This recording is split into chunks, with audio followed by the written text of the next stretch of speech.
Ross Tucker, he went to Princeton. He's happy to tell you about it. CBS Westwood One color analyst, host of the Ross Tucker Football Podcast. How often do you remind people you went to Princeton, Ross? I mean, almost never. Why are you taking shots? I don't know. Bring me on. I don't know. Like, come on. What did I do to deserve that? I don't know. I'm under the weather.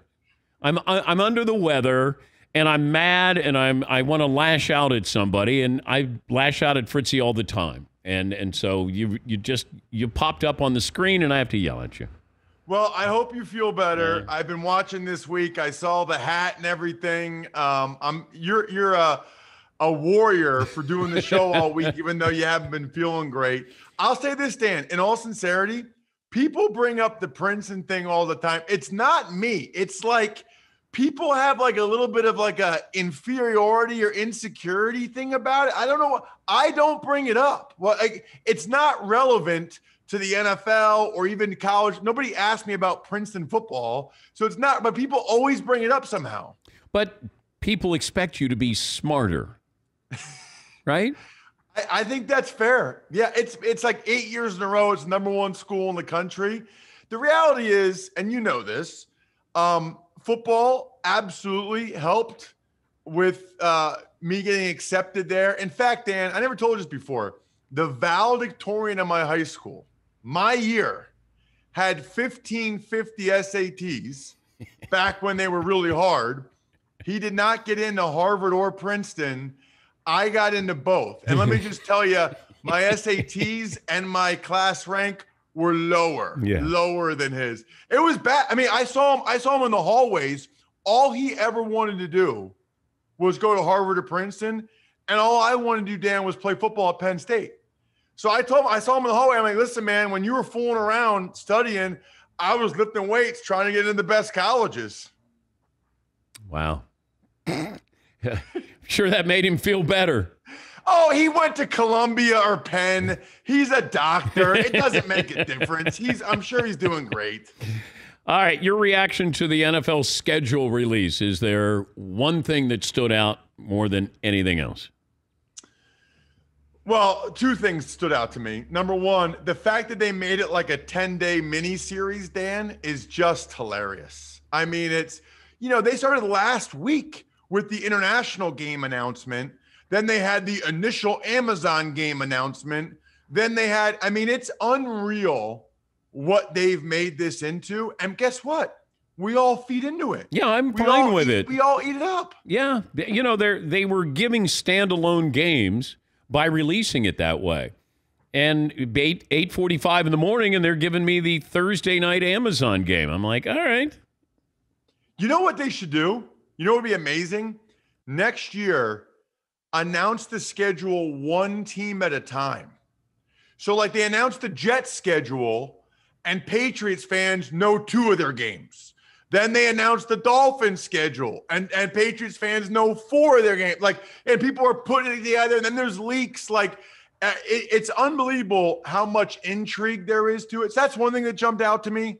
The other thing that jumped out, which I think is just interesting, week 2, they have a Monday Night Football doubleheader, but there's an hour and a half overlap. So, Dan, my favorite team I played for was the Buffalo Bills. I say it all the time. I love playing for the Bills. I played for 5 teams. That was my favorite. They host the Titans at 7:15. At 8:30, the Eagles host the Vikings. I do the Eagles preseason games on TV. I do their pregame on the radio, so I watch them.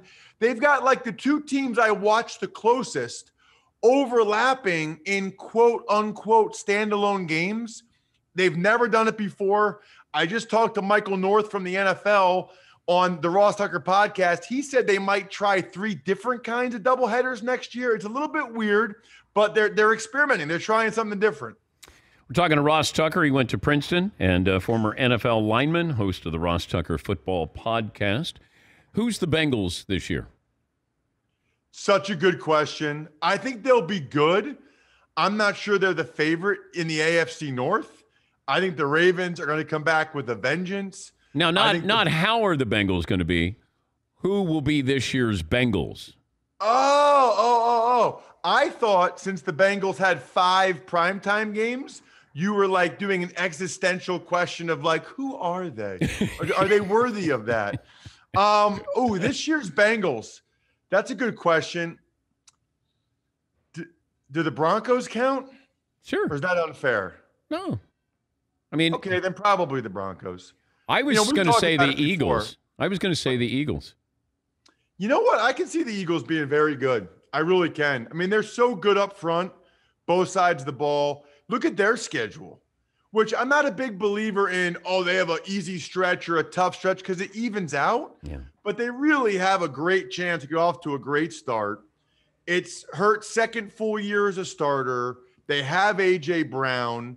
The NFC East is not that tough. I think the Cowboys will be down. And I think the NFC in general as a conference is a lot more winnable than the AFC. So, yeah, I think a surprise, I think that'd be a really nice surprise Super Bowl pick is the Eagles. But if I say that I'm a homer, you can say that I can't. The team that's overrated. Probably still the Packers in my mind. I see a lot of people talking about the Packers going to the Super Bowl. That they couldn't go to the Super Bowl when they had the best receiver in the NFL. Now they're going to go without him. I mean, I don't really see that happening. I think that they will lose a playoff game like they seemingly do every year.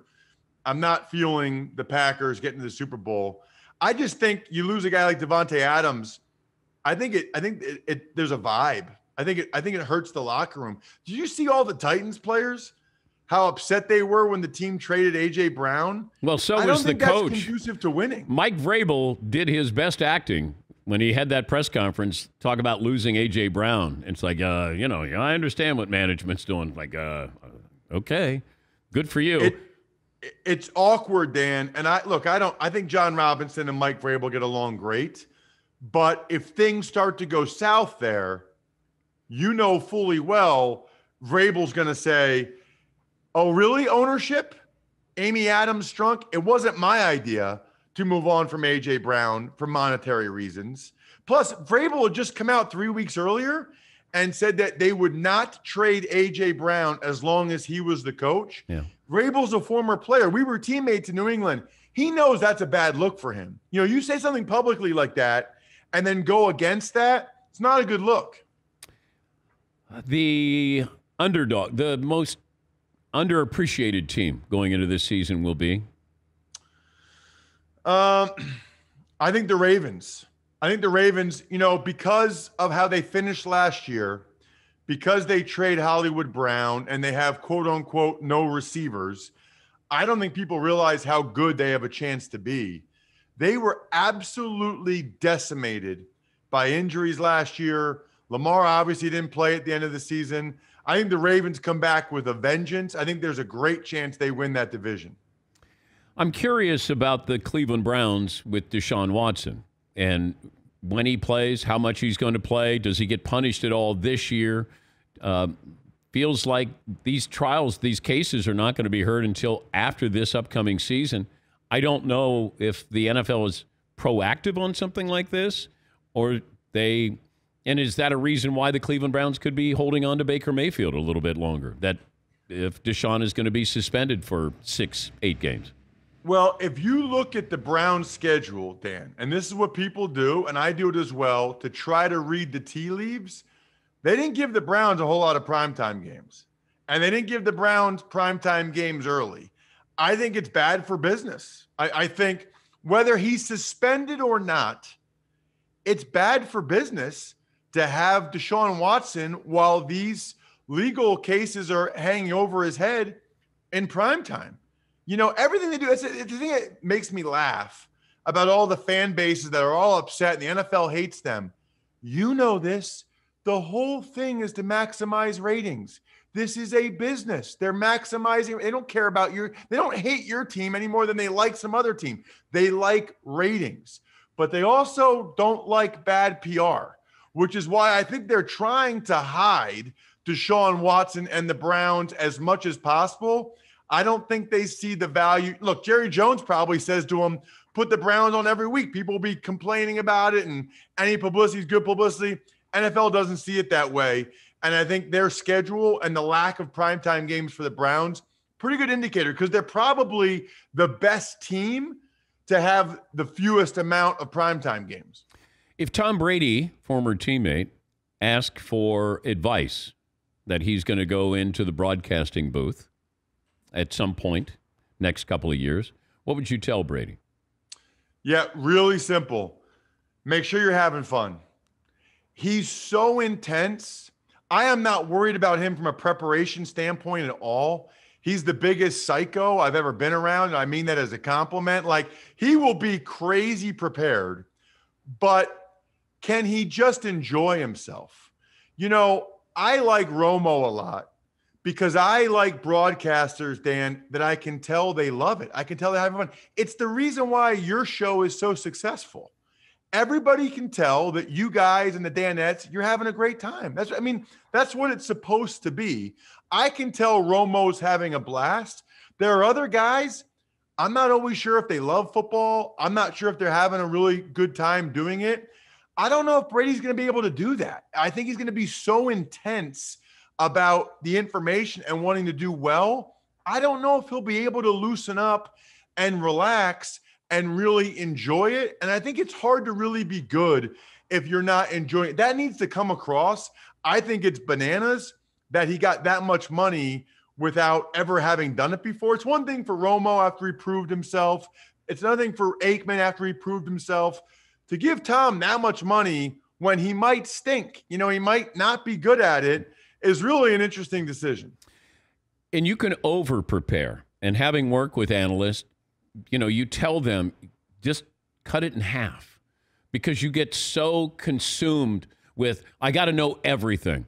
It was my approach when I hosted the Olympics for the first time. I thought I had to know everything about everything. And then I realized, as a result, I didn't know anything about anything because my mind was so full of stats and countries and stars and events. And I talked to Al Michaels, and he gave me the greatest advice that I ever received with the Olympics. He said, Dan, my man, half hour at a time. Know what you need to know the next half hour, and then the next half hour. Instead of kind of piling on and saying, I know everything, and then I didn't use 97% of that stuff. And that's what I'm wondering about Brady, that does he just dive in because he has to? People expect that. And then can you come off naturally and still have all that information? And I think that's going to be the trick for Tom is, can he have Romo-like moments where he seems downright giddy that this team is doing this in this moment and that result? So Dan, what's so fascinating about Tom is his public persona and social media presence are like a total 180. He's so buttoned up in every press conference or interview he ever does, right? Almost robotic. But yet his social media is amazing. So, I'm sure it's somebody else's ideas, but his social media is amazing. He's got to be somewhere in between those two. Yeah. He's got to be relaxed. It's like whenever I fill in for you, the first couple of times, Dan, I had all kinds of notes.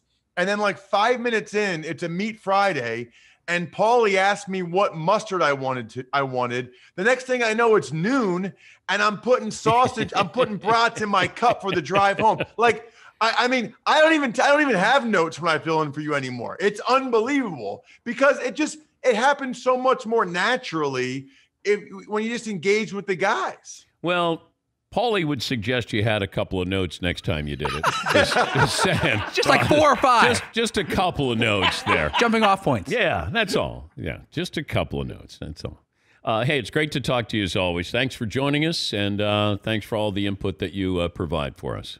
Of course, my pleasure. Feel better. Thank you for having me, Dan. That's Ross Tucker. He went to Princeton, CBS Westwood One color analyst.